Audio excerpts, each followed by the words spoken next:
Possible new evidence reveals that Canada may have covered up the pandemic even before the first case was officially announced in China. NTD's Don Ma has more on the story. A leaked document shows that Canada may have assisted the Chinese Communist Party in covering up the pandemic back in its early critical stages. Canadian officials potentially withheld information that could have prevented the outbreak.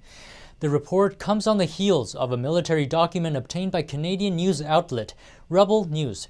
It says the Canadian government likely knew about the existence of the CCP virus as early as October 2019. That's months before China started reporting virus cases and weeks before the first ever confirmed virus patient. This information would contradict the Chinese regime's narrative about the pandemic's timeline.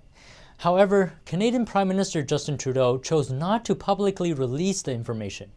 The document is written by the advisor to Trudeau's National Defense Minister, dated January 2020. It's titled Exposure to Coronavirus During the Wuhan Military Games. It revolves around virus concerns regarding Canadian soldiers who traveled to China's Wuhan city last year. The soldiers went there to participate in a sporting event. A senior Canadian Armed Forces soldier who has inside knowledge on the matter told Rebel News that dozens and dozens of Canadian soldiers became sick from participating in the event. They all showed severe virus symptoms like coughing, lung problems, diarrhea, and vomiting. This happened in October 2019, well before China reported its first virus cases.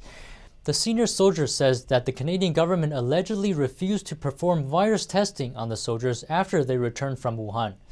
Rebel News reports that this is because the Canadian government didn't want to provoke the Chinese Communist Party. If the test results came back positive, it would prove that the CCP lied about when the virus emerged in China and about the severity of its human-to-human transmission rate. A similar report by the New York Post explains that French soldiers were also sickened after participating in the event. It's unclear why Trudeau's government did not release this information, but we have seen the CCP's retaliatory response when countries probe into the virus's origins.